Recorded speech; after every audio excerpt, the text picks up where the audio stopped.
"Do not board," we told the senator's family. "You're in rehab, your presence ruins the aesthetic. We gave your first-class seat to the dog." My mother's message hit my phone like a clean, precise slap. I barely processed it before another notification appeared. It was my sister Brittany, live from seat 1A. The seat I personally paid for. She cradled her French bulldog lips, pushed into a dramatic pout, smiling for the camera. The caption read, "Finally removed the bad energy. Family cleanse complete." I didn't cry, I didn't argue with the gate agent, I didn't beg.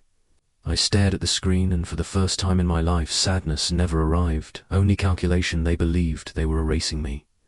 What they didn't understand was that they had just declared war on the wrong defense contractor. I turned away from the gate and walked off. I wasn't going to Aspen to sit beside them. I was going to end them. Drop a comment and tell me where you're listening from and what time it is. For you right now, I want to know who's really here with May. Moved through the terminal as the holiday chaos blurred into a distant hum behind the pounding in my ears. I am 29 years old. To my family, I am Biona, the barely surviving freelance. It consultant living in a studio apartment, driving a 5-year-old sedan. They think I scrape by. They think I need their approval to feel like I matter. What they don't know is that last month, I personally negotiated a $600 million cyber logistics contract for the Department of Defense. They don't know that my so-called studio apartment exists only as a decoy mailing address. My real home is a $15 million glass and steel fortress carved into the side of a mountain. In Aspen, they don't know I could buy the airline they were boarding if I felt like it. Stopped at a kiosk and bought a bottle of water, my hand trembling slightly as I tapped my card, not from heartbreak, from the blinding clarity of the moment. For years I had quietly designed the infrastructure of their comfort. I remembered Brittany's college graduation. My mother Constance pulled me aside with tears pooling in her eyes, whispering that the $80,000 student loan debt was crushing the family. I paid it off. The very next morning I never received a thank you. Instead, Brittany texted asking if I could also cover her post-grad decompression trip to Bali. I paid for that too. Memories kept hitting as I walked toward the exit, the replacement car I bought for Constance when hers broke down, the security deposit for the Aspen rental they were staying in at that very moment. I had been their safety net, their emergency fund, their silent fixer. I thought I was buying love. I thought usefulness would make me permanent, but that's the lie of the utility.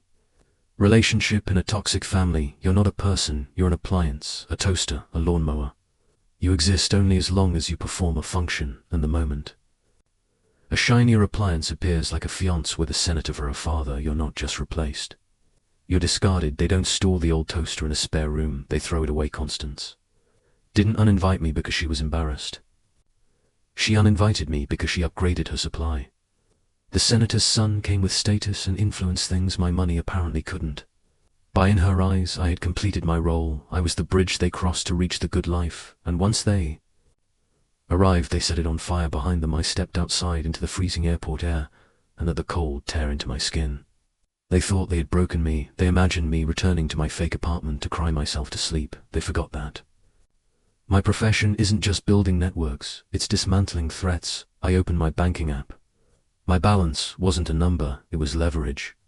They wanted a story where I was unstable, disgraced, locked away in rehab. Fine, I would give them a story. Just not the one they expected. I wouldn't be the victim in their Aspen fairy tale, I would be the director. My phone vibrated in my hand. I expected another taunt from Brittany or another demand from my mother. Instead, a priority alert flashed across the screen. Security warning, transaction declined, amount to $100,000. Merchant, Rolex boutique, Aspen, card ending in 8841. I stopped moving. The crowd streamed around me, but the world went silent. I stared at the last four digits. That wasn't my personal Amex. That wasn't my business account. That was the heavy matte black titanium card locked inside a fireproof box in my old bedroom at my mother's house. The card issued directly by the Department of Defense for classified procurement logistics. Constance had gone through my room. She found the box, she broke the lock, she saw the black card. She had no idea what it really was. To her, it looked like proof of wealth. I had hidden a limitless credit line. She tried to buy a Rolex for her future senator son-in-law, using my money, a bribe disguised as a gift to secure her place in high society. A normal daughter would panic. A normal daughter would call the bank report fraud and shut it down to protect her mother from prison. My thumb hovered over the deny button. If I pressed it, the transaction would fail. Constance would be embarrassed at the register, forced to use her own card, but she would still be safe. It would be brushed off as a family argument, nothing more. But then the text came back to me. We gave your seat to the dog. I remembered the years of being treated like a living ATM. I remembered the look on her face when I paid off her mortgage. Not gratitude, but expectation. She didn't just want my money, she believed it belonged to her, and now she felt entitled to steal it. I moved my thumb. If I authorized this, it wouldn't be simple theft, it wouldn't be a civil issue. I could later forgive, after tears and apologies. This was federal money, taxpayer funds, allocated for cyber defense infrastructure. The moment that charge cleared a server in Virginia would light up. An investigation would launch automatically. There would be no undoing it, no misunderstanding, only federal agents and mandatory sentencing. My mother wanted to play in the world of power and consequence. Fine. I would let her experience it fully. I tapped authorized transaction. A second later, the screen flashed approved somewhere in Aspen. Constance was smiling at a sales clerk holding a watch she believed was bought with my money. She was locking a platinum handcuff around her own wrist. Without realizing it, the trap wasn't just set, it was welded shut. I slipped the phone into my pocket as the cold in my chest hardened into something sharp and diamond calm. I wasn't going home to cry. I had a party to plan.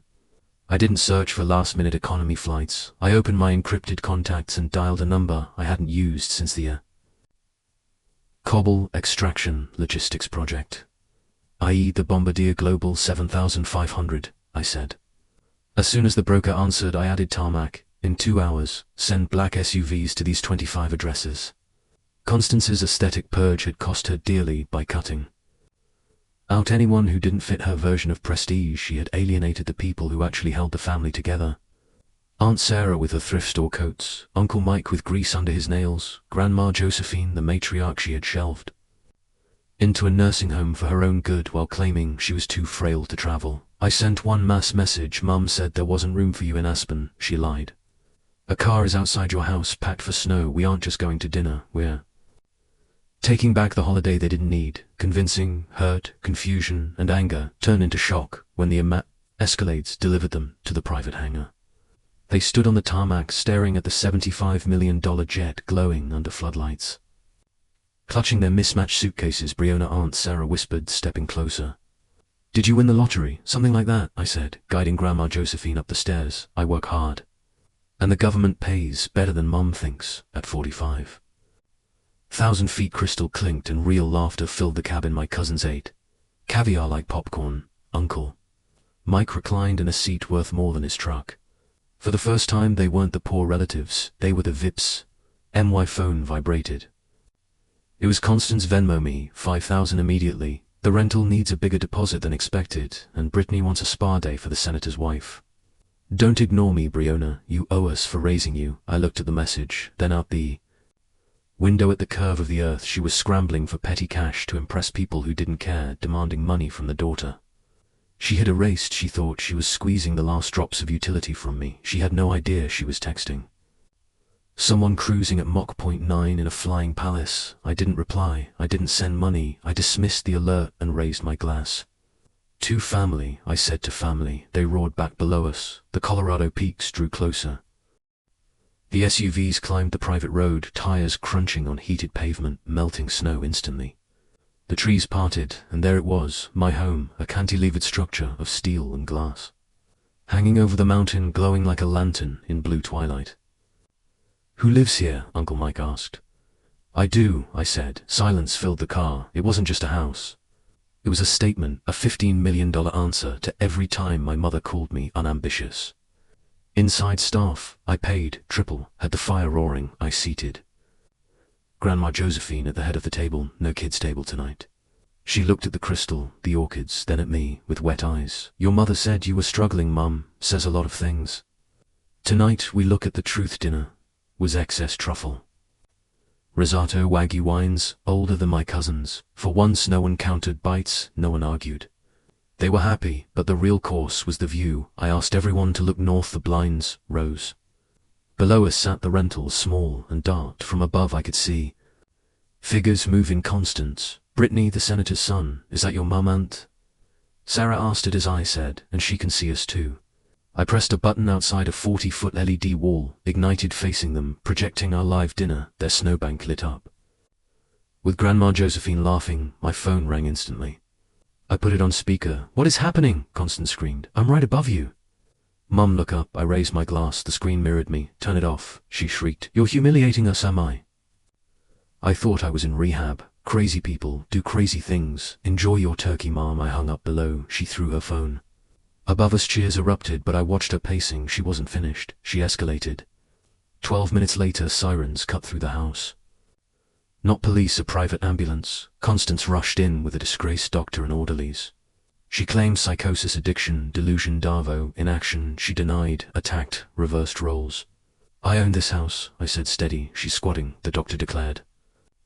They restrained me. That was her endgame. Guardianship, control, theft. Then blue lights flashed. Officers entered, asking, "Are you Constance Taylor?" I showed my phone. Federal procurement card theft of $200,000. The restraints dropped.